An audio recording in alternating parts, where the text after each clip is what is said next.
Hello student, welcome to my new video. आज का ये वीडियो आप सभी के लिए बहुत ही ज़्यादा इंपॉर्टेंट होने वाला है। क्यों? क्योंकि आज के इस वीडियो में हम बोर्ड एग्जाम 2025 के लिए न्यू पैटर्न पे आधारित जो प्रश्न है, प्रश्न पत्र जो हमारे आते हैं, उसको आज के इस वीडियो में हम जानने का प्रयास करेंगे। ठीक है ना। नए पैटर्न पे आधारित ये हम प्रश्न पत्र आपको करा रहे हैं 2025 बोर्ड एग्जाम के लिए रसायन विज्ञान का। तो मैं सबसे पहले तो उन सभी विद्यार्थियों से कहना चाहूंगा कि आराम से कॉपी पेन लेकर बैठिए और अपना जो न्यू पैटर्न पे आधारित प्रश्न है इसको आप देख लीजिए, और जो भी क्वेश्चन रहेंगे उन सभी को मैं कोशिश करूंगा जहां तक हो सकेगा उसको मैं सॉल्व कराने का। ठीक है ना। तो हल सहित मैं कराने का आपको प्रयास करूंगा आज के इस वीडियो में। अदरवाइज कॉपी पेन लेकर बैठेंगे तो बेटर रहेगा कि नोट डाउन करते हुए चलेंगे।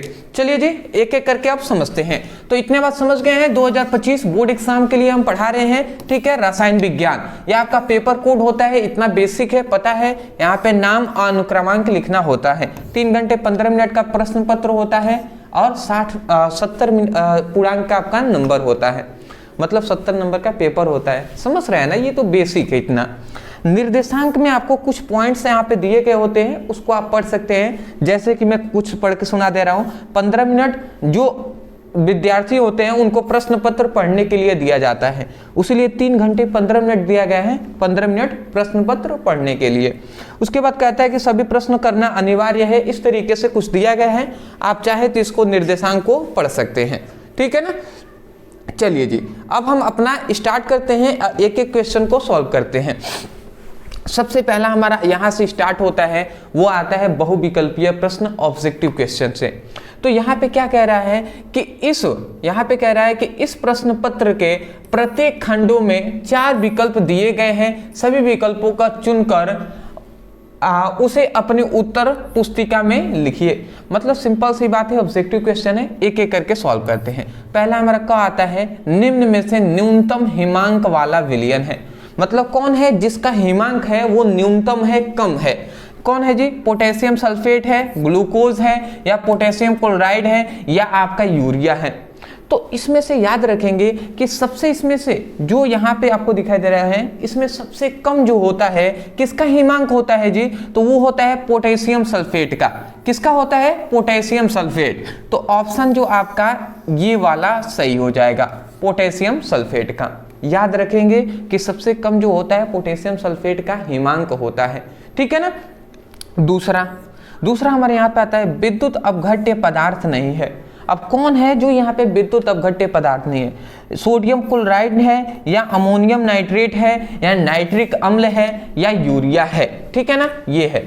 तो आपको मैं बता दूं कि NaCl, जो सोडियम क्लोराइड मतलब NaCl है ना, ठीक है, तो ये तो जल में टूट जाते हैं ना। यहाँ पे कह रहे हैं विद्युत अपघट्य पदार्थ नहीं है। विद्युत अपघट्य पदार्थ नहीं होने का मतलब है कि ऐसा कोई पदार्थ जो जल में घुलने के बाद वो अपघटित नहीं होता है, आयनित नहीं होता है, टूटता नहीं है। तो ऐसा कौन सा पदार्थ है? ये भी सोडियम क्लोराइड भी टूट जाता है, अमोनियम नाइट्रेट भी टूट जाता है, नाइट्रिक अम्ल तो टूट ही जाता है। तो आपका बचा क्या? यूरिया। तो यूरिया नहीं है। ठीक है ना, यूरिया एक विद्युत अपघट्य पदार्थ नहीं होता है। ठीक है ना, याद रखेंगे आप। आगे बढ़ते हैं हम। चलिए जी, तीसरा हमारे यहां पे आता है, चलिए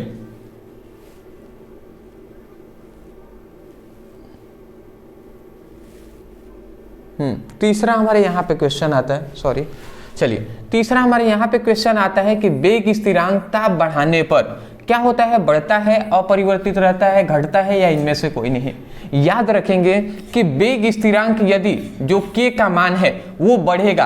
कब बढ़ेगा? जब हम ताप जो क्या होता है, जब ताप का मान, मतलब वेग स्थिरांक ताप बढ़ाने पर बढ़ता है। मतलब सिंपल सी बात है, यदि हमने वेग स्थिरांक के मान को यदि बढ़ाना है, अधिक करना है, तो जो ताप होता है ना, टेम्परेचर, उसके भी मान को हमें बढ़ाना होगा।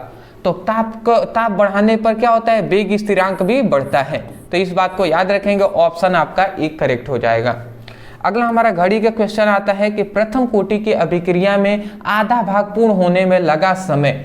तो याद रखेंगे प्रथम कोटि की अभिक्रिया में आधा भाग पूर्ण होने में लगा समय, ठीक है ना, जो T½ का मान होता है वो क्या होता है? उसकी प्रारंभिक सांद्रता पर निर्भर करता है, या उसकी प्रारंभिक सांद्रता के व्युत्क्रमानुपाती होता है। या नीचे आपको और दो दिए गए हैं। क्या यहाँ पे कह रहा है कि उसकी प्रारंभिक सांद्रता के वर्गमूल पर निर्भर करता है या उसकी प्रारंभिक सांद्रता पर निर्भर नहीं करता। तो याद रखेंगे कि प्रथम कोटि की अभिक्रिया का आधा भाग पूर्ण होने में जो लगा समय होता है ना, वो क्या होता है, वो उसकी प्रारंभिक सांद्रता पर ही निर्भर नहीं करता है। ठीक है ना, तो इस बात को आप याद रखेंगे। ये ऑप्शन आपका डी करेक्ट हो जाएगा। ठीक है ना, ऑप्शन डी। नेक्स्ट हमारा जो क्वेश्चन यहाँ पे आता है कि विशिष्ट चालकता का मात्रक है। तो विशिष्ट चालकता का मात्रक क्या है? Ohm inverse semi square mole inverse होता है, या ohm inverse semi square mole square होता है, या ओम -1 सेमी -2 मोल -1 होता है, या ओम इंटू सेमी स्क्वायर फिर से क्या है मोल -1 या इनवर्स कह सकते हैं। अदरवाइज इसमें से तो कोई नहीं। ये टाइपिंग कुछ मिस्टेक किया गया क्या? अरे भैया, विशिष्ट चालकता का तो मात्रक ही होता है। ठीक है, क्या होता है? विशिष्ट चालकता का तो मात्रक ओम में, जहां तक मुझे पता है कि विशिष्ट चालकता का मात्रक होता है ओम इनवर्स सेमी इनवर्स और मोल इनवर्स, ये होता है जी। ठीक है ना, आपको दिखाई दे रहा होगा को ohm inverse semi inverse mole inverse होता है किसका मात्रक? विशिष्ट चालकता का। यहाँ पे तो कोई नहीं है, मुझे लगता है यहाँ पे ही टाइपिंग मिस्टेक किया गया है। यहाँ पे केवल -1 रहेगा, तो ये वाला ऑप्शन सही हो जाएगा। ठीक है ना, ओम इनवर्स सेमी इनवर्स और मोल इनवर्स, ये वाला ऑप्शन सही हो जाएगा। यहाँ पे टाइपिंग में -2 नहीं रहेगा। ठीक है ना, समझ गए होंगे। अगला हमारा आता है कि अशुद्ध या शुद्ध जल की मोलरता होती है। तो ये हमने एक बार आपको कम्युनिटी पर भी पोस्ट किया था कि जो शुद्ध जल की मोलरता होती है वो कितना होता है जी। तो हमने आपको बताया भी था कि 55 क्या होता है 5 मतलब 55.56 होता है। ठीक है ना, तो मैं आशा करता हूँ ये सब आपको याद हुआ होगा। चलिए जी, अब हमारा यहाँ पे नेक्स्ट जो क्वेश्चन आता है दूसरा। अब यहाँ पे कह रहा है कि मोलरता तथा मोललता को उदाहरण सहित समझाइए। ठीक है ना, तो देखिए एक बात मैं रिक्वेस्ट करूंगा, देखिए ये जो छोटे छोटे पॉइंट्स है जैसे परिभाषाएं हैं, तो इसको इतना जगह भी यहाँ पे नहीं है कि मैं आपको एक एक करके सॉल्व कराऊं। ठीक है ना, बात आप समझ रहे हैं? तो ये सब हमने कराया हुआ है। ठीक है ना, जो न्यूमेरिकल आएगा प्रयास करूंगा, यदि यहाँ पे पॉसिबल हो पाएगा तो उसको मैं करा दूंगा। इसको अगर आप पढ़ना चाहते हैं तो आपको मोलरता या मोललता को उदाहरण से समझाना है, तो आप यूट्यूब पे लिखिएगा मोलरता ब्रदर सर, वीडियो हमारी मिल जाएगा। मोललता ब्रदर सर सर्च कर लीजिएगा, वीडियो मिल जाएंगे। तो इस तरीके से पढ़ाई कर सकते हैं ये सभी टॉपिक की। तो ये हमारे 2 नंबर यहाँ से मिलते हैं। फिर से यहाँ पे नेक्स्ट समीकरण पर टिप्पणी लिखिए, 2 नंबर यहाँ से। परासरण दाब को उदाहरण सहित समझाइए, 2 नंबर यहाँ से। अब विशिष्ट चालकता को परिभाषित कीजिए, इसका मात्रक लिखिए, 2 नंबर यहाँ से। तो ये टोटल हमारे 8 नंबर का सबसे पहले 2-2 अंक वाले ये प्रश्न पूछे जाते हैं। मैं आशा करता हूं ये समझ रहे होंगे, 2-2 नंबर वाले प्रश्न हैं। ठीक है ना, इन सभी को केवल विशिष्ट चालकता ब्रदर सर लिखिए, वीडियो मिल जाएगा। परासरण दाब ब्रदर सर लिखिए, वीडियो मिल जाएगा। अदरवाइज मैं आपको अंत में एक और बात इंपॉर्टेंट बताऊंगा कि इन सभी का एक साथ कैसे आपको PDF मिल सकता है, फ्री में आपको मिल जाएंगे। ठीक है ना, वो बीच में मैं कभी भी बता दूंगा। ठीक है ना, तो वीडियो में आप आराम से बने रहें, आपको सब कुछ समझ में आएंगे। चलिए जी, तीसरा ये सब कुछ। अच्छा, एक और बात है कि आपको सबसे पहली बात, एग्जाम इतना नजदीक आ चुका है, तो ये भी आपको देखना है कि क्या ये सभी टॉपिक हमें पहले से तैयार हैं या नहीं। यदि अभी तक तैयार नहीं है तो क्या पढ़ रहे हैं आप, या कैसे पढ़ रहे हैं। ये सब टॉपिक हमने कवर करा दिया है, तो कैसे पढ़ रहे हैं।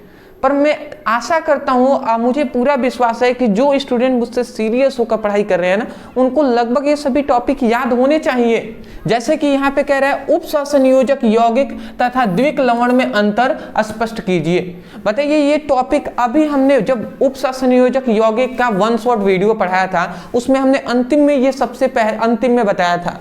उपसंयोजक यौगिक किसे कहते हैं? तो ऐसा यौगिक जो विद्युत अपघट्य, मतलब ऐसा यौगिक जो जल में घुलने के पश्चात अपनी गुण है उसको नहीं खोता है, तो ऐसे को हम क्या कहते हैं? उपसंयोजक यौगिक कहते हैं।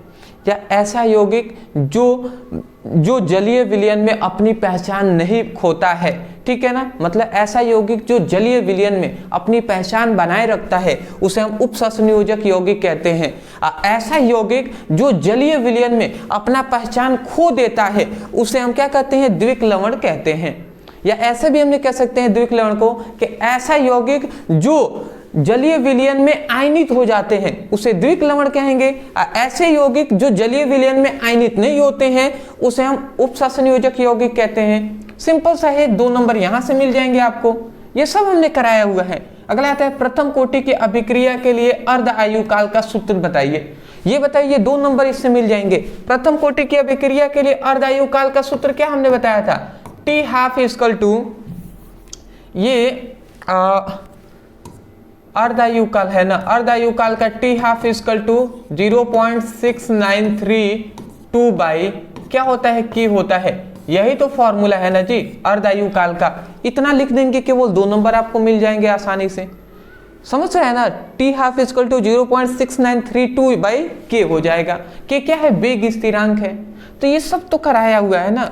अगला आता है यहाँ पे देखिए K4FeCN का होल 6 में Fe की ऑक्सीकरण संख्या और समन्वय संख्या ज्ञात कीजिए। अब बताइए ऑक्सीकरण संख्या निकालना सिखाए हैं कि नहीं सिखाए हैं, उपसंयोजक संख्या निकालना सिखाए हैं या नहीं सिखाए हैं, सब सिखाए हुए हैं। अगर नहीं पता तो मैं क्या कर सकता हूँ अब इसके लिए। अदरवाइज देखिए इसको हमने बताया था, देखिए K4FeCN का होल 6 है, इसमें ऑक्सीकरण संख्या पहले मैं निकाल कर दिखा देता हूँ। देखिए ऑक्सीकरण संख्या कैसे निकालते हैं, तो यहाँ पे K4 है, Fe का निकालना है, इसी का ना Fe, इसका ऑक्सीकरण संख्या निकालना है। तो जिसका निकालते हैं उसको हम x मानते हैं।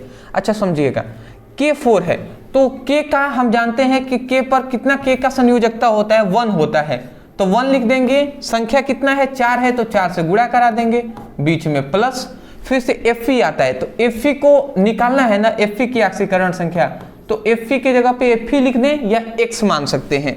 उसके बाद फिर से बीच में प्लस देंगे, फिर से यहाँ पे साइनाइड है मतलब लिगेंड है, तो इसकी देखिए साइनाइड जो होता है ना, जो इस पर -1 इसकी संयोजकता होती है, और कितना इसका 6 संख्या है तो 6 से गुणा करा देंगे, और इक्वल टू इस पर कितना आवे से 0, तो 0 हम लिख देंगे। अब इसको हल कर लीजिए, Fe की ऑक्सीकरण संख्या निकल जाएगा।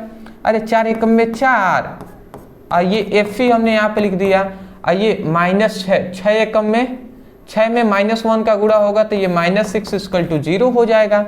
ये देखिए ये Fe इक्वल टू ये 6 इधर चला जाएगा तो ये प्लस में 6 हो जाएगा, ये प्लस में 4 है इधर जाएगा तो -4 हो जाएगा, तो Fe इक्वल टू 6 में से 4 चला गया तो 2 हो जाएगा, तो Fe का +2 आ गया ऑक्सीकरण संख्या। Fe की ऑक्सीकरण संख्या कितना आया है, +2, ऐसे आप निकाल सकते हैं। उसके बाद यहाँ तक आता है कि Fe की समन्वय संख्या भी निकालना है, जिसे हम ऑक्सीकरण उपसंयोजक संख्या के नाम से भी जानते हैं। तो इसको कैसे निकाल सकते हैं, ये क्या है, लिगेंड है, ये क्या है, केंद्रीय धातु परमाणु है। तो केंद्रीय धातु जो परमाणु है ये लिगेंडों के साथ जितना जुड़ा होगा, जैसे 6 लिगेंड से जुड़ा है ना, तो 1 2 3 4 5 6, 1 CN 2 CN 3 CN 4 CN 5 CN और 6 CN। तो देखिए यहाँ पे क्या है ना कि ऑक्सीकरण संख्या हम कैसे उपसंयोजक संख्या या समन्वय संख्या कैसे ज्ञात करते हैं। तो जो केंद्रीय धातु परमाणु होता है वो जितने लिगेंडों से जुड़ा होगा उसकी संख्या ही समन्वय संख्या कहलाता है। तो ये बताइए ये केंद्रीय धातु परमाणु है, ये कितने लिगेंड से जुड़ा है, तो 1 2 3 4 5 6 से जुड़ा है, तो समन्वय संख्या 6 हो जाएगी। और उसको पता लगाने का सिंपल सी बात है कि Fe के साथ या यहाँ पे केंद्रीय धातु परमाणु के साथ जो भी यहाँ पे होंगे वो लिगेंड ही ना होंगे, उसकी संख्या देख लेंगे, जितना होगा वही उसकी समन्वय संख्या होगा या ऑक्सीकरण संख्या। मैं आशा करता हूँ आपको समझ में आ रही होंगी। तो यही होता है समझने का, ठीक है ना। ये सब कुछ हमने कराया हुआ है, बट अब जिनको कहना है वो तो कहते ही रहते सर ये नहीं कराए हैं वो नहीं करे हैं। भी ये लगभग तो करा दिए हैं, अदर जो बचे हुए हैं उसका भी हम रिवीजन वन शॉट माध्यम से हम करा भी रहे हैं, ठीक है ना। तो बस क्या है ना कि पढ़ने का इच्छा होना चाहिए, अदरवाइज थोड़ा सा आप 1 मिनट रुक जाएं या स्क्रीनशॉट ले लें, मैं देख लूँ वीडियो अच्छे से बन रहा है ना, ठीक है। चलिए जी, अच्छी बात है। चलिए कोई नहीं, आगे हम बढ़ते हैं। नेक्स्ट हमारा यहाँ पे अब यहाँ पे देख सकते हैं आप कोलराउस का नियम। अब कोलराउस का नियम अब यहाँ से मैं कैसे बता पाऊंगा? कोलराउस का नियम इतना छोटा तो है नहीं कि मैं मुंह से बोल दूंगा आप समझ जाएंगे। तो इसको आप केवल लिखिएगा यूट्यूब पर कोलराउस का नियम ब्रदर सर, वीडियो आपको मिल जाएंगे, ठीक है ना। अदरवाइज ये सब हमने पढ़ा भी दिया है, मैं आशा करता हूँ अभी तक आप याद भी कर लिए होंगे। अगला हमारे यहाँ से आता है कि प्रथम कोटि की अभिक्रिया में 100 मिनट पश्चात किसी पदार्थों की सांद्रण में अपनी प्रारंभिक सांद्रता के 90% विघटित हो जाती है तो अभिक्रिया के वेग स्थिरांक की गणना कीजिए। बताइए, इस तरीके का न्यूमेरिकल हमने आपको कराया है या नहीं? चैप्टर 1 में ही इस तरीके का, चैप्टर 3 में ये इस तरीके का न्यूमेरिकल हमने कराया हुआ है, ठीक है ना। रासायनिक बलगतिकी आप चैप्टर पढ़ कर देख लीजिएगा। ये तो सिंपल सा है। कैसे हमने यहाँ पे किया था? यहाँ पे देखिए, सिंपल सी बात है। एक हम फॉर्मूला आपको बताए थे कि K इक्वल टू वेग स्थिरांक, मतलब K इक्वल टू हमने क्या बताया था? 2.303, K equal to 2.303 by T log A by A minus X. ये हमने फॉर्मूला बताया था, मुझे अभी भी याद है। अब सिंपल से इस पर रखेंगे तो नहीं निकल जाएगा। देखिए मैं यहीं पर रखकर आपको बता रहा हूँ, इसी का मान हमें ज्ञात करना है। तो K लिख दिए, 2.303 है, दिखाई दे ही रहा होगा ना। T का मान देखिए, समय का मान यहाँ पे 100 दिया है तो 100 रख देते हैं। यहाँ पे लॉग है तो लॉग हमने कर दिया। अब देखिए यहाँ पे कह रहा है कि किसी पदार्थों की प्रारंभिक सांद्रण अपने, मतलब किसी पदार्थों की जो सांद्रण है अपनी प्रारंभिक सांद्रण का 90% विघटित हो गया है। मतलब जितना पहले था ना उसका 99% विघटित हो गया है, घुल गया है। तो पहले अगर नहीं दिया है तो हमने बताया था कि पहले अगर ना दिया हो तो उसको 100 मानते हैं, ठीक है ना।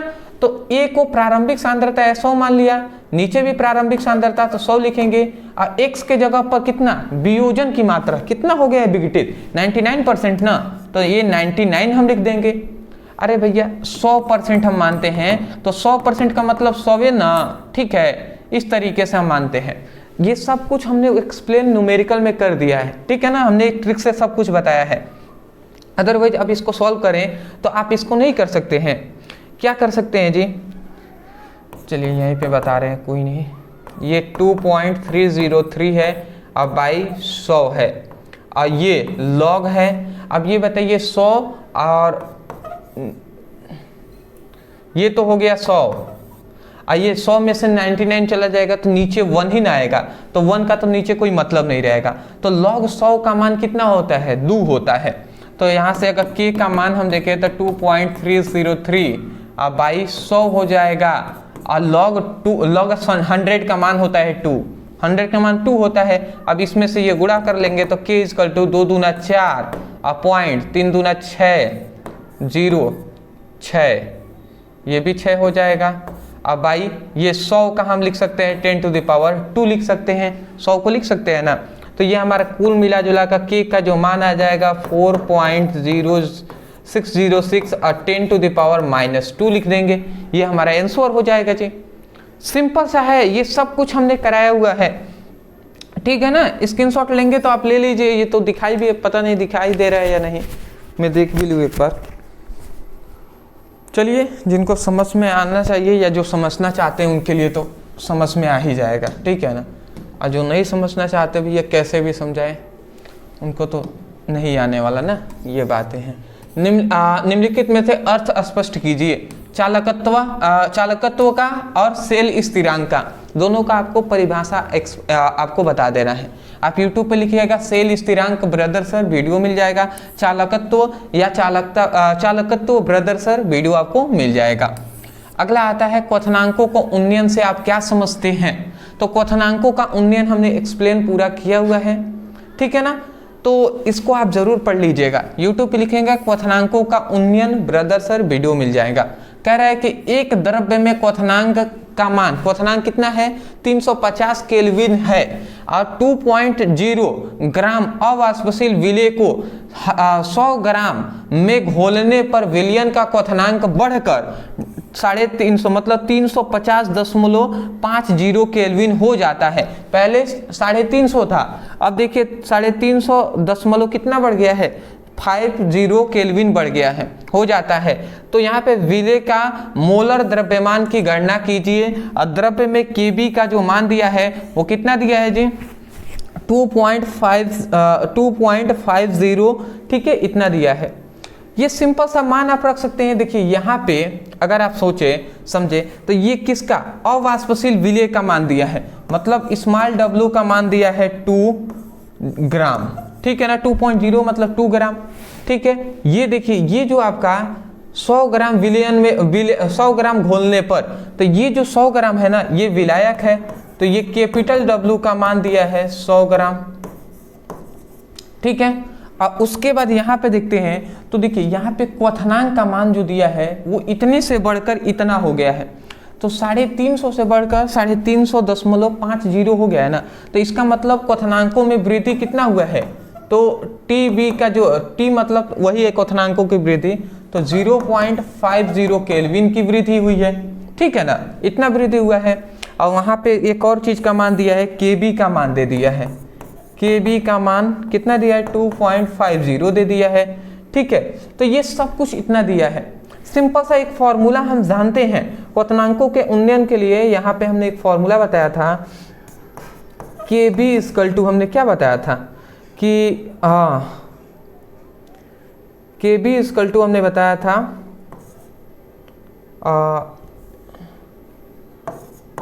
TB into small w into capital M by capital W into 1000, ये हमने फॉर्मूला आपको बताया था, ठीक है ना, मुझे अभी भी याद है ये फॉर्मूला, ठीक है। इस फॉर्मूले पर रखिए तो यहाँ से आपको ये मोलर द्रव्यमान M का मान निकल जाएगा।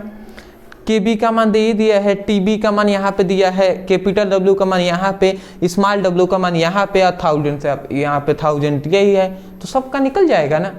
तो इस फॉर्मूले पर रख कर निकालना चाहे तब ना निकलेगा। अब जिनको ये फॉर्मूला ही नहीं पता वो कैसे याद कर पाएंगे, अदरवाइज सब हमने करा भी दिया है। न्यूमेरिकल का सीरीज मैंने जब स्टार्ट किया था तो बहुत सारे स्टूडेंटों ने तो बहुत ध्यान से देखा, अब बहुत सारे स्टूडेंट बहुत हल्के में ले लिए, तो हल्के में लेते रहिए भैया, आप अपना जानिएगा, ठीक है ना। अगला आता है प्रथम कोटि की अभिक्रिया 10 मिनट में 20% पूर्ण हो जाती है, तो अभिक्रिया के 80% पूर्ण होने में लगा समय कितना है। सिंपल सी बात है, 10 मिनट में 20% पूर्ण हो जा रही है, तो 80% पूर्ण होने में कितना समय लगेगा भैया। ये इस टाइप का न्यूमेरिकल हमने कराया हुआ है, सब हमने करा दिया है, ठीक है ना। इसको आप चैप्टर 3 आप न्यूमेरिकल देखिए, रासायनिक बलगतिकी न्यूमेरिकल, ठीक है ना। न्यूमेरिकल का लिंक डिस्क्रिप्शन बॉक्स में केमिस्ट्री न्यूमेरिकल के नाम से मिल जाएंगे। अगला आता है निम्नलिखित में से उप सहसंयोजक यौगिकों का IUPAC नाम लिखिए। अब देखिए यहाँ पे IUPAC नाम आपको दिखाई दे रहा है, इसका लिखना है। देखिए हमने IUPAC नामांकन पे अभी जस्ट वीडियो डाला था जिसको आपने देखा, तो वो हमने उप सहसंयोजक यौगिकों के लिए नहीं बताया था, ठीक है ना। अगर आप अब कहते हैं, ठीक है ना, वो जो था चैप्टर 5 के बाद वाले के लिए IUPAC नामांकन था, चैप्टर 5 का ये उप सहसंयोजक यौगिक के लिए IUPAC नामांकन पूछता है, इसको आप कहते हैं तो ये भी हम आपको करा देंगे, ठीक है ना। पर कमेंट आनी चाहिए तभी जाकर, क्योंकि समय कम है, ज़्यादा अभी हमें और भी रिविजन करना है। अब यहाँ पे एक और चीज़ कह रहा है, इसकी ज्यामिति समन्वयी संरचना आपको बनाना है। ये समन्वयी संरचना कैसे बनाई जाती है सब आपको मालूम होनी चाहिए। अगला कह रहा है प्रथम कोटि की अभिक्रिया की कोटि और आणविकता को परिभाषित कीजिए और दोनों में अंतर स्पष्ट कीजिए। कराया हुआ है कोटि और आणविकता में अंतर, ठीक है ना। ये एक सैद्धांतिक मान होता है, ये सब कुछ ये प्रायोगिक मान होता है, याद है। कोटि क्या है, कोटि एक प्रायोगिक मान है, आणविकता क्या है, एक सैद्धांतिक मान है। इस तरीके से बताया था ना, सब कुछ याद होनी चाहिए, या आप लिख लीजिएगा कोटि और आणविकता में अंतर, ब्रदर सर वीडियो मिल जाएगा।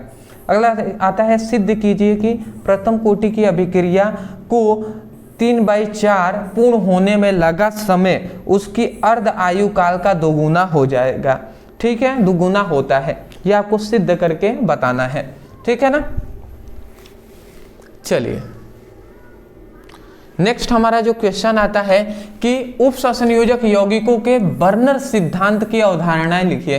बताइए, बर्नर सिद्धांत हमने कराया था ना, अभी 2 दिन भी नहीं हुए, कल नहीं परसों अभी हमने कराया हुआ है बर्नर सिद्धांत चैप्टर 5 में। अगला आता है सेंडमेयर विधि द्वारा क्लोरोबेंजीन बनाने की रासायनिक समीकरण लिखिए तथा AlCl3 की उपस्थिति में बेंजीन क्लोरोबेंजीन के नाइट्रिक अम्ल और जो कि यहाँ पे क्लोरोफॉर्म से होने वाली अभिक्रियाओं के रासायनिक समीकरण लिखिए और फ्रीऑन का सूत्र और उसका उपयोग लिखिए। ये सब लंबे और मैं कह सकता हूँ लॉन्ग टाइप क्वेश्चन है, इसको आपको याद रखना चाहिए। अब ये कैसे आप करेंगे तो आप इसको लिखिएगा मतलब ये क्लोरोबेंजीन बनाने की विधि ब्रदर सर, इतना लिख के सर्च कर लीजिएगा। ठीक है ना, क्लोरोबेंजीन बनाने की विधि। हमारी एक वीडियो मिलेगा, उसको आप जितना हमने बताया उतना लिख देंगे, 5 नंबर आपको मिल जाएंगे। ठीक है ना, इसी प्रकार क्वेश्चन पूछता है। अगला हमारे यहाँ पे ये 5 नंबर वाला है। अगला आता है निम्नलिखित यौगिकों का फिनॉल से कैसे प्राप्त करें। मतलब निम्नलिखित यौगिक से फिनॉल कैसे प्राप्त करें।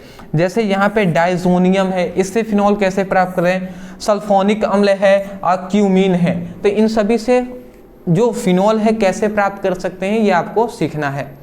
तो एक होता है कैसे प्राप्त करें, तो वो इसी प्रकार का एक क्वेश्चन है ना। अब कैसे प्राप्त करें फिनॉल, कह दिया भैया कि यहाँ पे 3 ऑप्शन दिए गए हैं, कैसे प्राप्त करेंगे, तो वो उसी टाइप का है। या फिनॉल अगर आप पढ़े होते हैं तो आपको पता होगा कि फिनॉल हमने कैसे प्राप्त किया था। ठीक है ना, रिएक्शन तो हमने 3-4 आपको बताए थे, तो आप लिख लीजिएगा फिनॉल बनाने की विधि ब्रदर सर, इतना लिखकर आप जरूर पढ़ लीजिएगा अगर नहीं पढ़े हैं तो।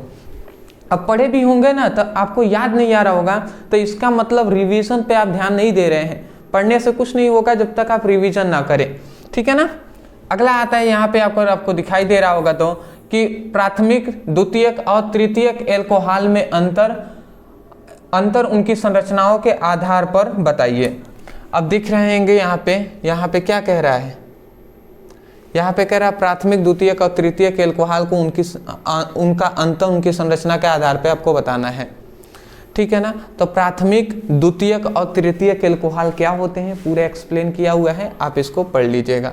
या अथवा में उसके बाद अथवा में एक और ऑप्शन आपको दे रहा है कि एथिल एल्कोहल बनाने की विधि का उल्लेख कीजिए, इसका भौतिक और रासायनिक गुण लिखिए।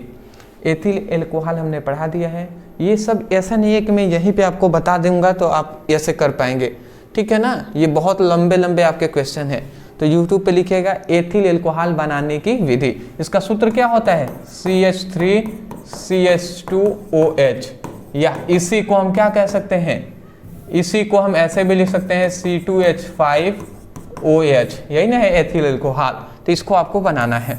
अगला आता है निम्नलिखित पर संक्षिप्त पर टिप्पणी लिखिए। अब बताइए नेमिंग रिएक्शन यहाँ पे दे रहा है, इटाइल अभिक्रिया, गाटर मेनकोच अभिक्रिया, एल्डोल संगठन, रोजेमुंड अभिक्रिया। लगभग हमने ये सब कुछ करा दिया है। यदि आप पढ़ना चाहते हैं तो लिखिए गाटर मेनकोच अभिक्रिया ब्रदर सर, वीडियो मिल जाएगा। इटाइल अभिक्रिया ब्रदर सर, रोजेमुंड अभिक्रिया ब्रदर सर, एल्डोल संगठन ब्रदर सर। सर्च तो करिए, सर्च करेंगे तभी तो मिलेगा ना। ठीक है, कितना हम आपको बताएं। अगला आता है एल्डिहाइड बनाने की विधि का। अब सिंपल सी बात है, यहाँ पे क्या कह रहा है, एल्डिहाइड बनाने की विधि आपको याद करना है। लिखिए एल्डिहाइड बनाने की विधि ब्रदर सर। वीडियो आपको क्यों नहीं मिलेगा, हमारी सब मिलेंगे। अब देखिए यहाँ पे क्या होता है जब, अभी तक हमने क्या होता है जब ये हमने नहीं कराया है, इसका मैं एक्सेप्ट कर रहा हूं। अब मैं जल्द ही सोच रहा हूं कि इस पर एक 1 शॉट वीडियो लाया जाए, थोड़ा सा लंबा ही होगा। ठीक है ना, 1 शॉट वीडियो लगभग 1 से 1.5 घंटे के हो सकते हैं, बट पूरे जितने इंपॉर्टेंट है वो सभी हम आपको करा दें क्या होता है जब। एक और होता है कि कैसे प्राप्त करें, उस पर हम एक वीडियो लाने का मतलब 2 वीडियो लाना चाहते हैं, एक क्या होता है जब पर, एक कैसे प्राप्त करें। यदि आप कमेंट करते हैं तो उस पर हम लाएंगे, तब इस पर डिस्कस किया जाएगा। ठीक है ना। अगला देखिए, इसके अथवा में दे दिया है ग्लूकोज की संरचनाओं की विवेचना की वर्णन कीजिए। अभी हमने कुछ दिन पहले ग्लूकोज की संरचना भी पढ़ाया हुआ है। यूट्यूब पे लिखिए ग्लूकोज की संरचना ब्रदर सर, वीडियो हमारी मिल जाएंगे। ठीक है ना।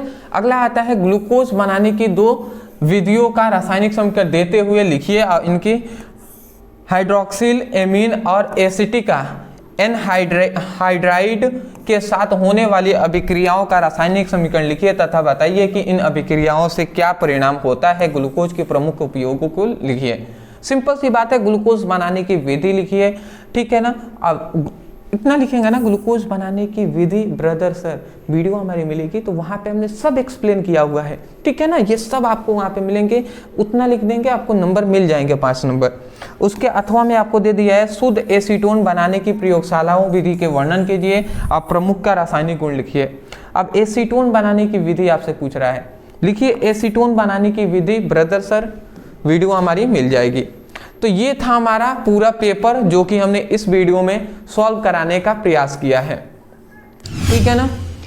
अदरवाइज आज के लिए हम इतना ही रहने देते हैं। ये न्यू पैटर्न पे आधारित हमारा प्रश्न था, कोई भी चेंजिंग नहीं है। जिस तरीके से प्रश्न हमारा आता था ना वैसे ही प्रश्न आपके पूछे जा रहे हैं, ठीक है ना। इस बार भी पूछे जाएंगे, टेंशन आपको नहीं लेना है। अदरवाइज केवल आपको इस वीडियो से यही सीखने को मिला होगा कि देखिए आप अपना अनुकलन ऐसे मतलब अपनी तुलना कर सकते हैं कि आपको कितना पता है, ठीक है ना। अपना खुद का जांच आप कीजिए, बहुत ही ज़रूरी है। अब मॉडल पेपर में तो लाता रहूँगा, ऐसे ही आप स्टडी करते रहिए मन लगाकर, बट जो भी आपके वीडियो आता है ना उसको भी पढ़ाई करें। जैसे कल अभी हमने रिएक्शन कराया था, बहुत सारे स्टूडेंट हैं जो अभी तक ध्यान नहीं दिए, तो बहुत ही दुख लगता है, ठीक है ना। हिंदी की क्लासेस चल रही हैं तो आप सीरियस होकर पढ़ाई तो करें। अदरवाइज वीडियो पसंद आया तो वीडियो को लाइक करने के साथ साथ चैनल पे नए होंगे चैनल को सब्सक्राइब कर दीजिएगा। डिस्क्रिप्शन बॉक्स में सभी सब्जेक्ट का लिंक है, वहाँ से स्टडी कर सकते हैं। हाँ, व्हाट्सएप ग्रुप और टेलीग्राम ग्रुप में ज्वाइन हो जाएंगे और इंस्टा पे हमें फॉलो कर लेंगे, डिस्क्रिप्शन बॉक्स में लिंक है। तो मिलते एक नए टॉपिक के साथ एक नए वीडियो में। Thank you so much for watching this video. Thank you.